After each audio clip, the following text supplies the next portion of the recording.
The Hound, H.P. Lovecraft. In my tortured ears there sounds unceasingly a nightmare whirring and flapping, and a faint, distant baying as of some gigantic hound. It is not dream, it is not, I fear, even madness, for too much has already happened to give me these merciful doubts. St. John is a mangled corpse, I alone know why, and such is my knowledge that I am about to blow out my brains for fear I shall be mangled in the same way. Down unlit and illimitable corridors of eldritch fantasy sweeps the black, shapeless nemesis that drives me to self-annihilation.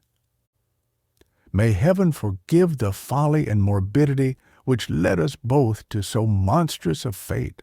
Wearied with the commonplaces of a prosaic world, where even the joys of romance and adventure soon grow stale, St. John and I had followed enthusiastically every aesthetic and intellectual movement which promised respite from our devastating ennui. The enigmas of the symbolists and the ecstasies of the pre-Raphaelites all were ours in their time, but each new mood was drained too soon of its diverting novelty and appeal. Only the somber philosophy of the decadence could hold us, and this we found potent only by increasing gradually the depth and diabolism of our penetrations. Baudelaire and Huysmans were soon exhausted of thrills, till finally there remained for us only the more direct stimuli of unnatural personal experiences and adventures. It was this frightful emotional need which led us eventually to that detestable course which, even in my present fear, I mention with shame and timidity, that hideous extremity of human outrage, the abhorred practice of grave robbing. I cannot reveal the details of our shocking expeditions, or catalogue even partly the worst of the trophies adorning the nameless museum we prepared in the great stone house where we jointly dwelt, alone and servantless.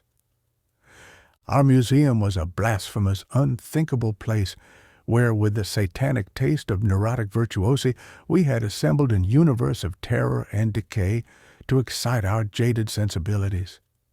It was a secret room, far, far underground, where huge winged demons carven of basalt and onyx vomited from wide, grinning mouths, weird green and orange light, and hidden pneumatic pipes ruffled into kaleidoscopic dances of death, the lines of red charnel things hand in hand, woven in voluminous black hangings.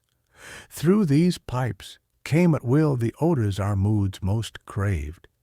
Sometimes the scent of pale funeral lilies, sometimes the narcotic incense of imagined Eastern shrines of the kingly dead, and sometimes, how I shudder to recall it, the frightful, soul-upheaving stenches of the uncovered grave. Around the walls of this repellent chamber were cases of antique mummies, alternating with comely, lifelike bodies perfectly stuffed and cured by the taxidermist's art, and with headstones snatched from the oldest churchyards of the world. Niches here and there contained skulls of all shapes, and heads preserved in various stages of dissolution. There one might find the rotting bald pates of famous noblemen, and the fresh and radiantly golden heads of new-buried children. Statues and paintings there were, all of fiendish subject, and some executed by St. John and myself. A locked portfolio, bound in tanned human skin, held certain unknown and unnameable drawings, which it was rumored Goya had perpetrated, but dared not acknowledge. There were nauseous musical instruments, stringed, brass, and wood-wind, on which St. John and I sometimes produced dissonances of exquisite morbidity and cacodemoniacal ghastliness, whilst in a multitude of inlaid ebony cabinets reposed the most incredible and unimaginable variety of tomb loot ever assembled by human madness and perversity. It is of this loot in particular that I must not speak. Thank God I had the courage to destroy it long before I thought of destroying myself. The predatory excursions on which we collected our unmentionable treasures were always artistically memorable events. We were no vulgar ghouls, but worked only under certain conditions of mood, landscape, environment, weather, season, and moonlight. These pastimes were to us the most exquisite form of aesthetic expression, and we gave their details a fastidious technical care. An inappropriate hour, a jarring lighting effect, or a clumsy manipulation of the damp side would almost totally destroy for us that ecstatic titillation which followed the exhumation of some ominous, grinning secret of the earth. Our quest for novel scenes and piquant conditions was feverish and insatiate. St. John was always the leader, and he it was who led the way at last to that mocking, that accursed spot which brought us a hideous and inevitable doom. By what malign fatality were we lured to that terrible Holland churchyard? I think it was the dark rumor and legendary, the tales of one buried for 5 centuries, who had himself been a ghoul in his time and had stolen a potent thing from a mighty sepulchre.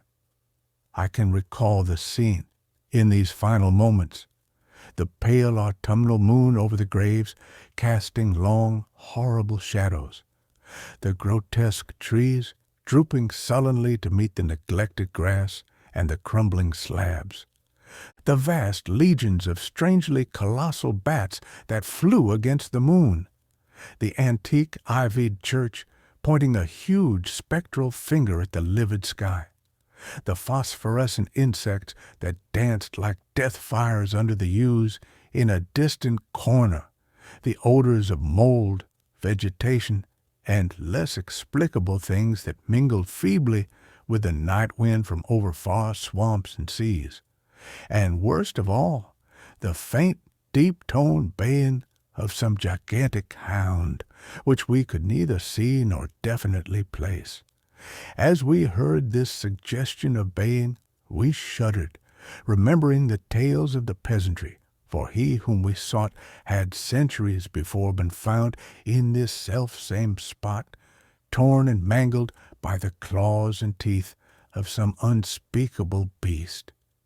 I remembered how we delved in this ghoul's grave with our spades, and how we thrilled at the picture of ourselves, the grave, the pale watching moon, the horrible shadows, the grotesque trees, the titanic bats, the antique church, the dancing death fires, the sickening odors, the gently moaning night wind, and the strange half-heard, directionless baying, of whose objective existence we could scarcely be sure.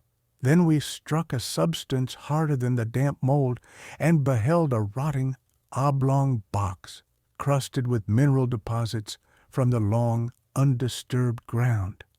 It was incredibly tough and thick, but so old that we finally pried it open and feasted our eyes on what it held.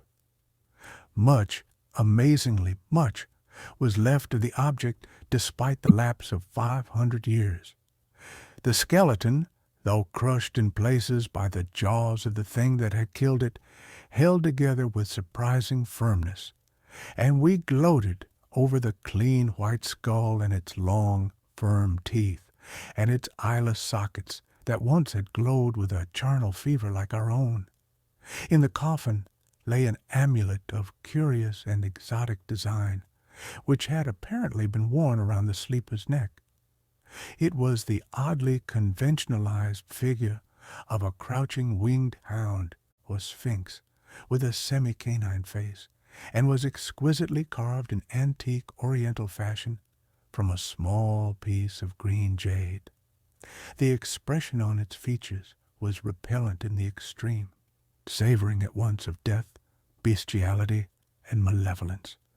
Around the base was an inscription in characters which neither St. John nor I could identify, and on the bottom, like a maker's seal, was graven a grotesque and formidable skull.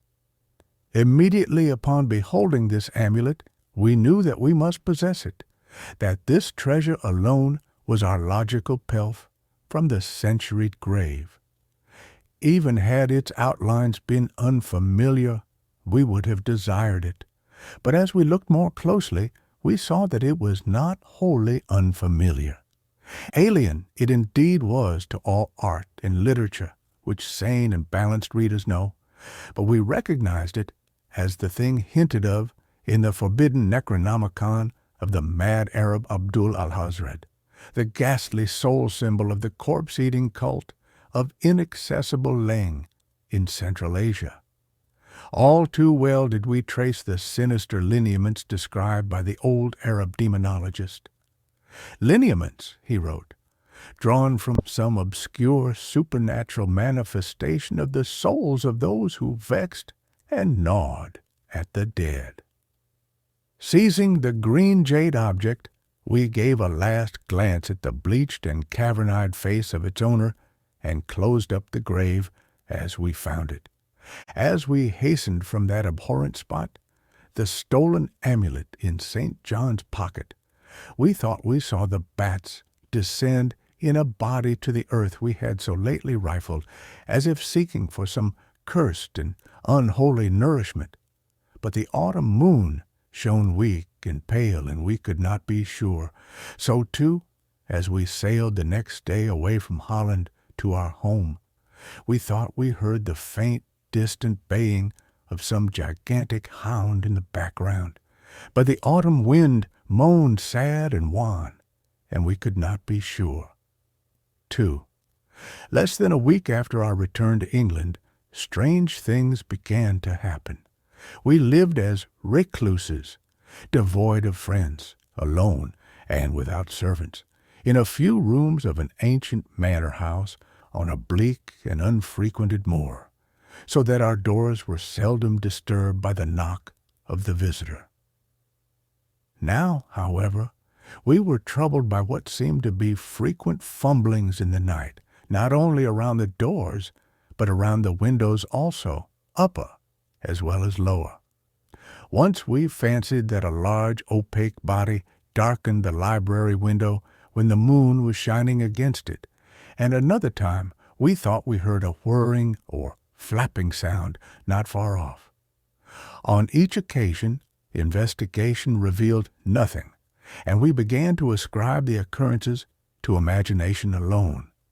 That same curiously disturbed imagination which still prolonged in our ears the faint, far baying we thought we had heard in the Holland churchyard. The jade amulet now reposed in a niche in our museum, and sometimes we burned strangely scented candles before it.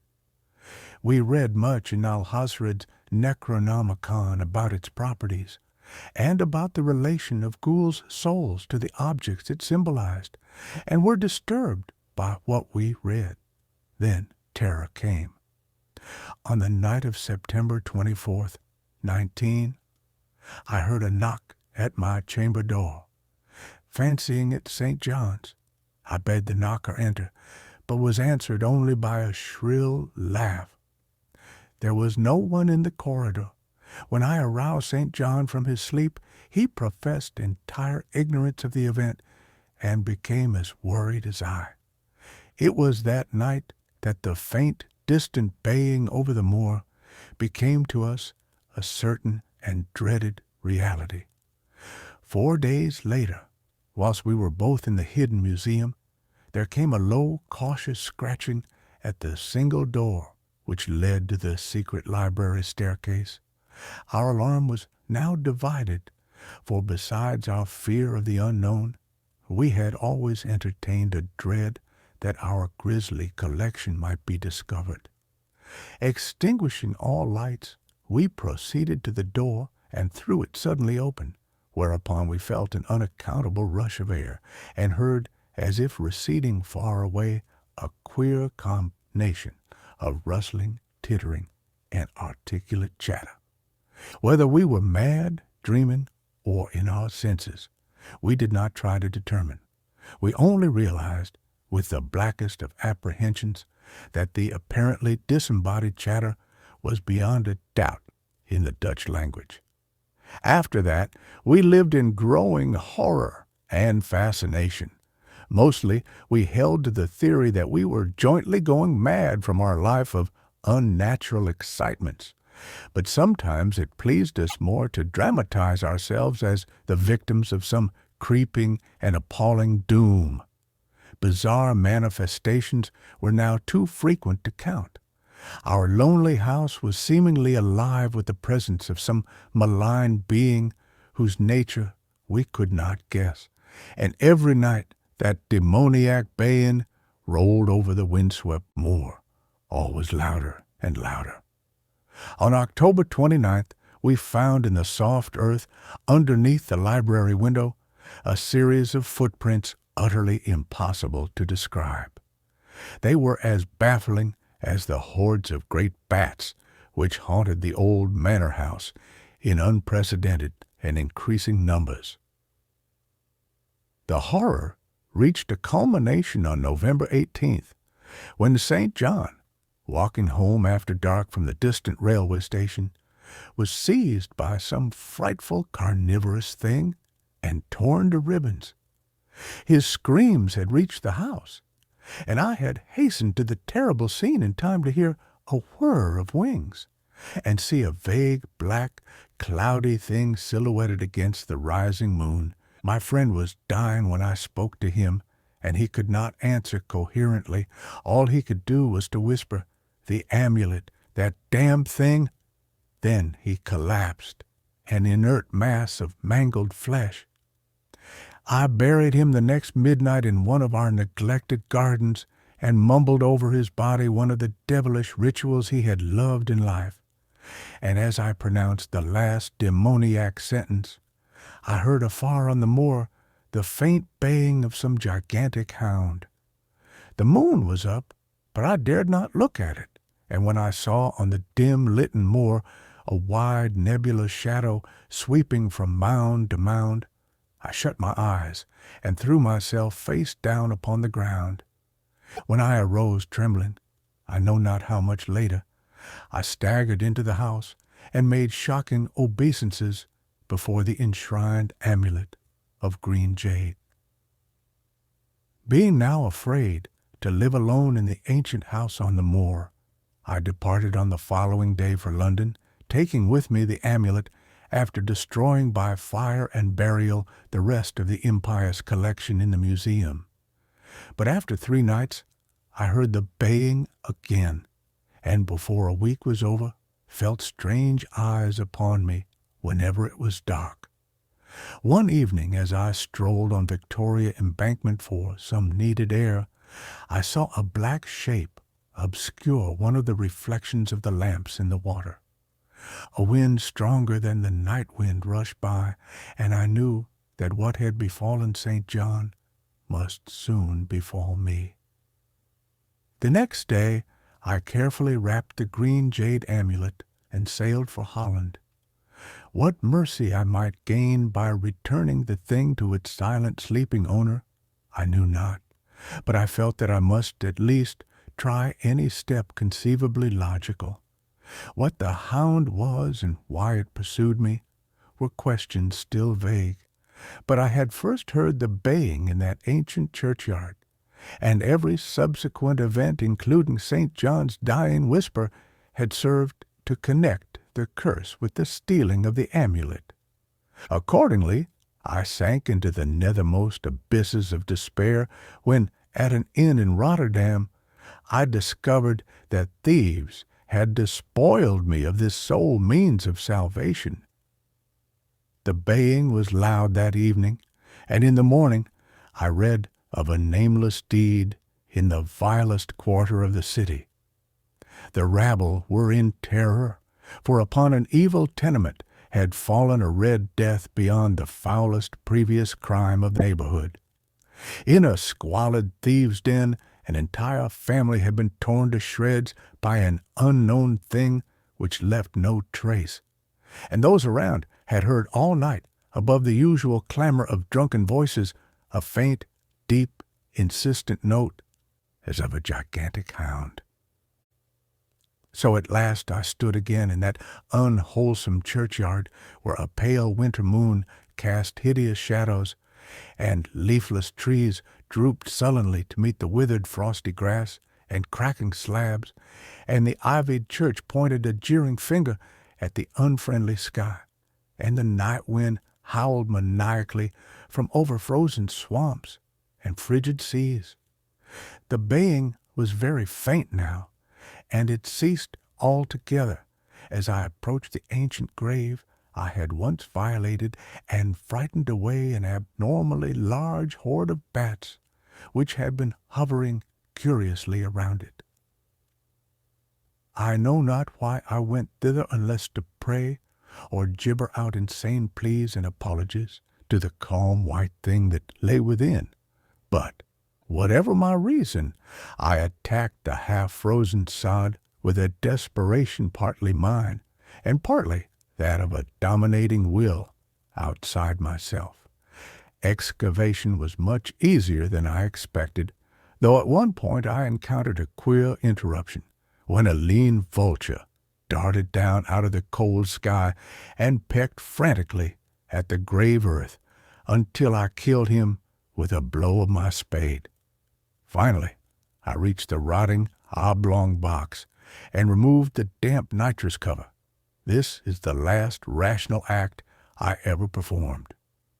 For crouched within that century coffin, embraced by a close-packed nightmare retinue of huge, sinewy, sleeping bats, was the bony thing my friend and I had robbed, not clean and placid, as we had seen it then, but covered with caked blood and shreds of alien flesh and hair, and leering sentiently at me with phosphorescent sockets and sharp ensanguined fangs, yawning twistedly in mockery of my inevitable doom. And when it gave from those grinning jaws a deep, sardonic bay as of some gigantic hound, and I saw that it held in its gory, filthy claw the lost and fateful amulet of green jade, I merely screamed and ran away idiotically, my screams soon dissolving into peals of hysterical laughter. Madness rides the star-wind claws and teeth sharpened on centuries of corpses, dripping death astride a bacchanal of bats from night-black ruins of buried temples of Belial. Now, as the baying of that dead, fleshless monstrosity grows louder and louder, and the stealthy whirring and flapping of those accursed web wings circles closer and closer, I shall seek with my revolver the oblivion which is my only refuge from the unnamed and unnameable.